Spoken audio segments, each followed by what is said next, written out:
his two brothers, Elgin and Sally, who's here today, his wife, and Bob. Don was the oldest and known as the leader of the pack when it came to the mischief within the family. This also extended itself to sports and academics too. But even Don himself admitted, I had the reputation of being somewhat mischievous. It does sound a little bit mischievous when you admit to spraying the streets with lighter fluid and lighting a match to it. Or maybe even having target practice with snowballs in the wintertime at all the cars passing by.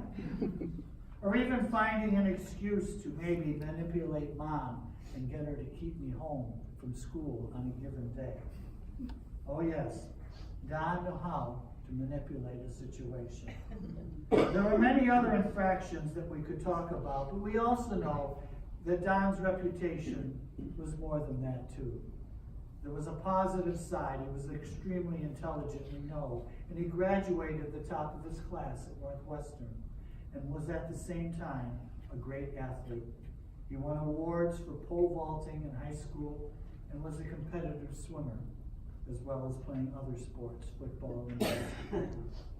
In fact, to look at Don's life growing up, he really was kind of a model young man, except for one thing. One big thing.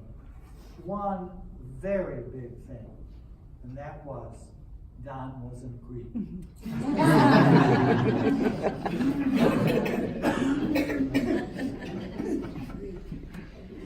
Don met a beautiful young Greek girl, though, who was a freshman at Northwestern. She was one of a number of freshman girls that got targeted by the senior boys, the frat in which Don belonged. Jeannie Angelos was introduced to Don Manhard at a dance sponsored by the fraternity. It was also part of a blind date. They were both immediately smitten by each other, but Jeannie was very aware at the time of the family's expectation, especially her father's, that Greeks marry Greeks. Jeannie did a good job of protecting the relationship. Don left school to enter the Army, and as a paratrooper somehow managed to remain stateside. There were close to 600 letters written back and forth between these two people. Don was totally devoted to Jeannie, and we guess that Jeannie was also, except Don later writes, as we found out, I guess, later, I gave her my car when I left. I kept sending her money. She was off dating other guys.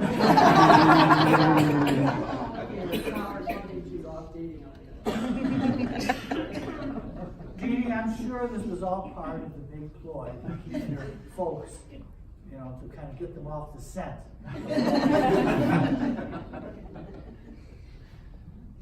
Apparently, though, Don's competitiveness kicked in because it made him all the more focused on getting you to the altar.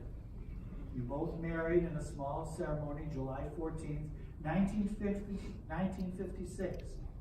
But it was after Don had dressed himself up in a suit and tie and looked pretty and handsome and dignified in front of your mother to impress your mother. Eventually, that consent came. Your father's approval, of course, took some time.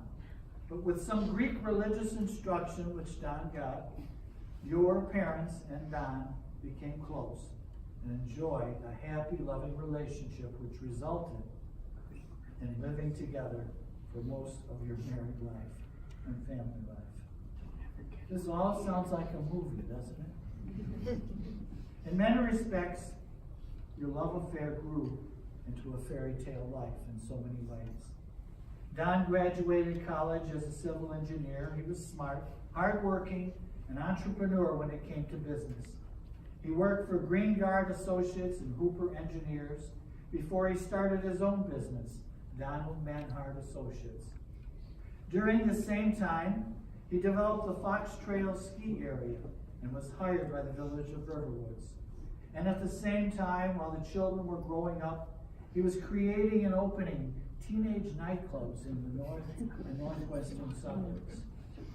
All were successful ventures which contributed ultimately to a wonderful family life. The important note here is that while Don has always been a hard-working man when it came to business, it was always about providing the best for his family, whom he loved. When Don took a job at Green Guard, the family moved to Deerfield in 1957.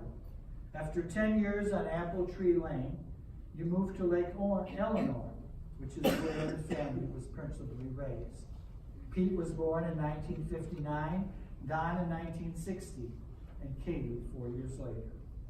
And as she stated, it is with her birth that they finally got it right.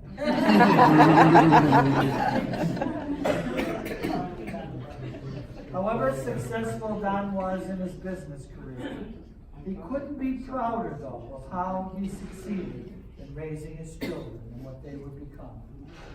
Don was the consummate father, attending all of his children's athletic events and after-school activities. He was always home for dinner, and their family trips have memories lasting a lifetime, but also providing wonderful opportunities to gain that closeness, that family bond that you share together to this day. This is especially true when Don's interests turn to his boat and your vacations on the water. Whether it was Lake Geneva, Fox Lake, Florida, or even Lake Eleanor, the water provided hours of entertainment, but also many memories of always something happening when Don was piloting the boat. Whether running out of gas or grounding the boat on the mountain, there was always an incident to look forward to. Today we laugh, at the time, maybe not so much. Don knew how to work hard and play hard. He loved boating, swimming, playing golf. He could even boast a hole-in-one. He loved his dogs. He loved McDonald's. And Portillo's, too, as a second. He was practical and organized and had his life planned out by age 30. He was never afraid to become involved. He took on leadership roles in his kids' activities, as well as being involved in homeowners associations where they lived. If he loved his role as father to his 3 children, he especially loved being grandpa, or papu, to the 6 grandchildren. And this is the point when now I embarrass all the grandchildren. I'm going to say your names and you're going to have to stand up. Because your grandpa, your papu, would want everyone to cheer you on. So I'm going to ask Jamie to stand. Jamie, turn around. Johnny, turn around, Johnny. Jenny.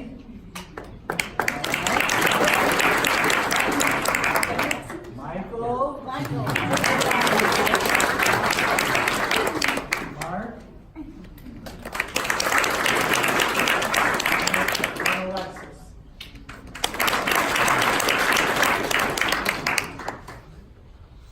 You know how much he loved you and always was proud of you. He loved to beat you in cards. He loved in whatever game you played. And, you know, he really meant it when he played against you. He wanted to win. I can only think there must have been some times when maybe you were just being nice to an old man and let him win. But just remember how ethical he was, and he always won in his mind, fair and square. But with all that being said, as we gather here today to remember Don Manhard, we all know the root of his happiness was in one person. The love of his life. The love affair which only became stronger as the years went on. No matter where you physically resided, Deerfield, Lincolnshire, Lake Geneva, Florida, and all the friends that went with it, home was always about the 2 of you together. no matter where you resided, was that bond, that tie, that connection that the two of you shared together that made home real, that made home possible. And not even love, not even death can separate and take that love away, even as we gather here today. Remember, you and Don together, Jeannie, as long as you remember the good times and remember the love that you shared together and continue to remain close with the family, we know that Don will be looking to dance with you one day, looking forward to that big dance that you will one day share together as husband and wife.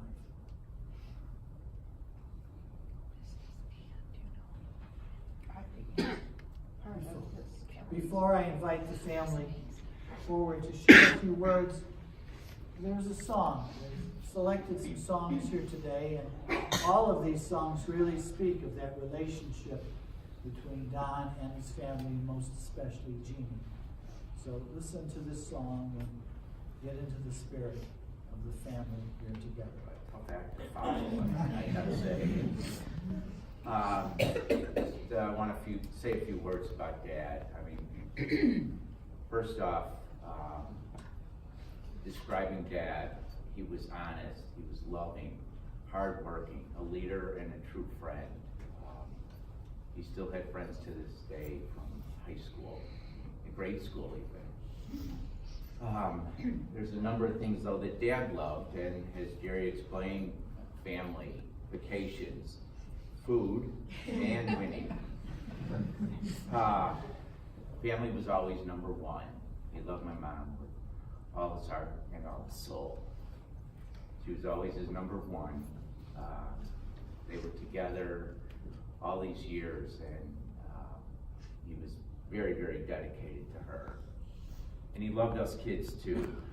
He came to all our games. He would leave work early, come to our games, and sometimes he would go back to work, but he was always there for us. And he did the same for the grandkids. There's a couple summers where he and my mom went to over 100 games together. And Dad would sit there and map it out. And he would actually set up like a logistics so that he could catch a couple innings here, a halftime there. And this was all before GPS, so it was amazing. I mean, every weekend he'd sit there and map it all out. And you know, it was just, they together really enjoyed doing that together. And he did love the dogs too. The dogs, the grand dogs, the pets, you know.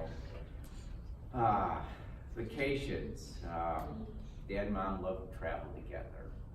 And they loved to travel with us and the grandkids. And it always included water. Almost everywhere we went was somewhere with a beach. And I realized yesterday morning as I was preparing that up until a couple years ago, I've been on vacation with Mom and Dad every year of my life. Never missed a year. And that's how much he loved being with us. And continued on with the grandkids. He loved being with us all, year after year. Excuse me.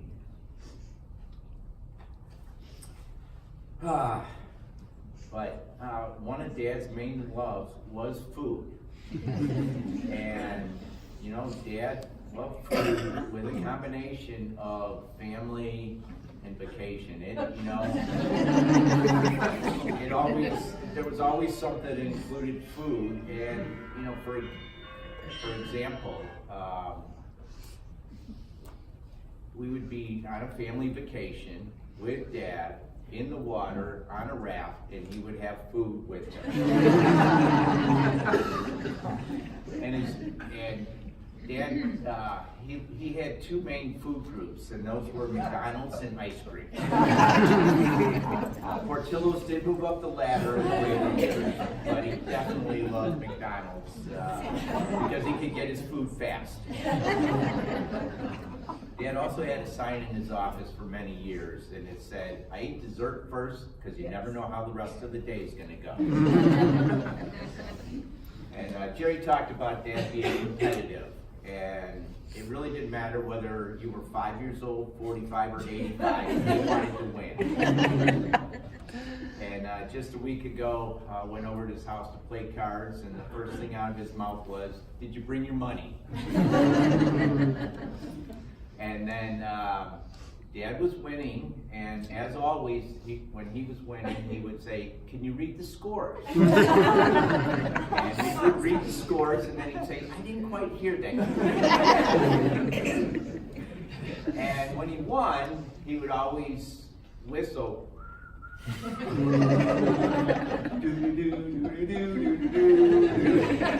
he definitely liked to win. But, you know, on top of all of that, he truly was a leader and an entrepreneur.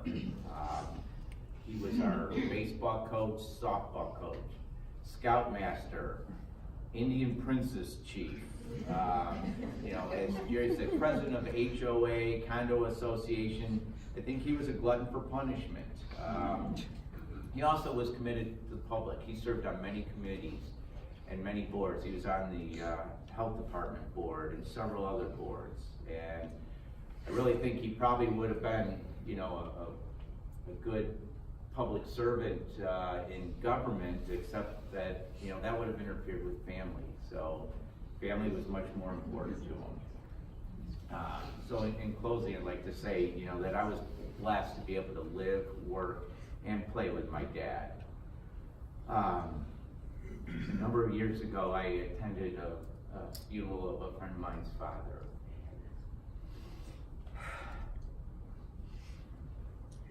And it was after that funeral that I decided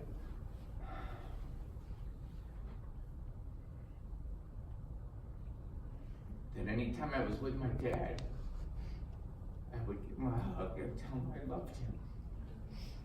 And I've done that ever since. And it was awkward at first, but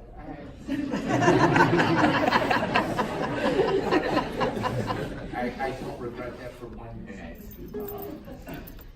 And Mom and I were with him just a couple hours before he passed. And I was able to give him a hug, give him a kiss, tell him I love him. And, you know, he said, "Go home, get some sleep, I'll see you tomorrow." Didn't know it was going to be like that, but just so blessed to have him in my life. Thank you. I remember 27 years ago when my father was having a number of signs that he could be possibly having heart issues, and I suggested, or he went to the doctor, his doctor said it was indigestion. I told my mom, I don't think it's indigestion. When you go to Florida, instead of going straight to Longboat Key, take a left into the hospital and have him do an angiogram. And he went, he had bypass surgery immediately. They didn't let him leave the hospital. And so blessed he was able to live another 27 years past that.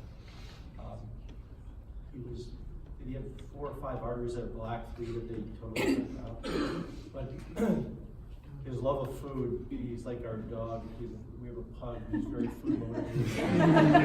My father loved food and loved McDonald's, as you heard. And basically, I think he had McDonald's almost every day since he had his bypass surgery. And we were working in a deal to him to become a poster child for McDonald's, because he recently had an angiogram, and they went through and they checked his pipes, and they were perfectly clean.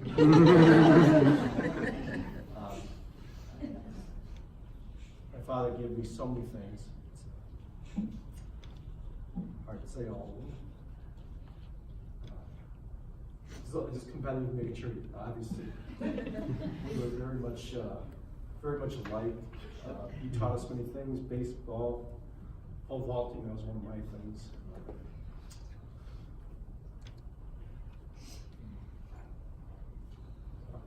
I was so good.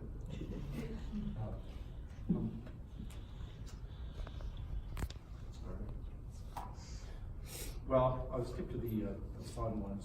The one that hopefully I didn't get as much because of my father's blood in was his accident proneness. It seemed to always follow him. His love of boats. We couldn't really go on a boat without a problem. Always ran out of gas. There's always mechanical problems. I learned a lot about engines. Trying to paddle to the shore because we didn't have the right parts. One of my favorite stories when we were up in Lake Geneva, and he had bought the biggest boat possible to tow without having to have a permit. It was 2 stories high, and it reached the top. Our houses lived on, or his house was on a slope going down the lake, and on the bottom side was this 2-story house, and on their side was just 1 story. The boat was well above the 1-story house. So one day we decided, okay, it's time to put it in the lake. The weather's getting better. And he had 2 hitches, one on the front of the car, one on the back of the car. So he fronted it in just to pull it out at 5 feet, and then he put the other hitch on and then tow it and go put it in the water. Well, we pulled it out 5 feet, and instead of, because we were going to switch, we didn't bother to put the chain on and lock it in, and a little roller that pulls it up off the ground. We didn't do any of that, the safety precautions. He pulls it out 5 feet. I start walking away thinking, okay, we're going to take our time and change it. He decided just to go. I turn around and walking toward our house, and I see my mom and my wife going. The boat popped off the hinge, and it started to roll down the hill. And it was a steep hill under with trees and everything. It's a gigantic boat, and I ran in front of it trying to stop it. There's no chance. Thank God the hitch landed in between 2 driveways. Our driveways had 1 foot of flowers, and it hit it there and sunk and stopped the boat from going down. And this was normal for my father.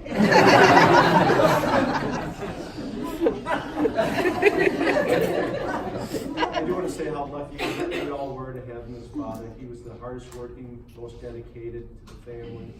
I really learned a lot of things from him, including being organized. Those who know me, I'm an organizational freak, and everything has to be a certain way. I think that's a lot to do with engineers. He was a great man, and we're so proud and lucky to be his daughters. Thank you. Okay, mine's not going to be good like theirs because I was too busy working on all those boards to prepare. You have to like those. Anyways, I just want to say, my father was somebody I admired, I respected, I looked up to. I went to him for advice. I trusted him completely. He was someone I knew that would be there for me no matter what. I know everyone said he's an incredible example for us. He was kind, hardworking, and he truly, truly was. I think it's just, he was there. He was just there all the time. He was there to coach my basketball and softball. He was just always there. He was there when I played softball in my 30s and 40s, still coming to all of our games. He was there when my husband played baseball, going to all the games. He was just always there. And I tried in the last few years to make their life better because I was so blessed to have such wonderful parents. They did everything for us, and I just wanted to help repay them and make their life easier for all that they've given us. I'm just so grateful that God gave him to me for a dad. I love him, and I will truly miss him. Thank you. He would speak up against the umpire. I agree with a lot of the calls all the time. So, I've heard that he might have got kicked out of games, Little League games and things like that. But at one of our Major League games, Katie and I would take them and my parents sometimes on a road trip once a year. So one year we took them to Toronto. So they have 4 games. They'd all love to go to the games together. So we're in Toronto. Their seats were right behind the dugout, our dugout. Okay, of course, the umpire makes a bad call back there. Katie's father stands up and is yelling at the umpire. And Katie's like, and my parents were like, there's a shot fired. The umpire, and I'll let it go. and all of a sudden the umpire turns and looks right at them, starts walking over and pointing at them. He's freaking out. You know, her father's gonna get tossed out of the game. I'm gonna lose my job. But it turns out the umpire was yelling at our manager was in the dugout right below where they were sitting. So he's yelling at the manager. And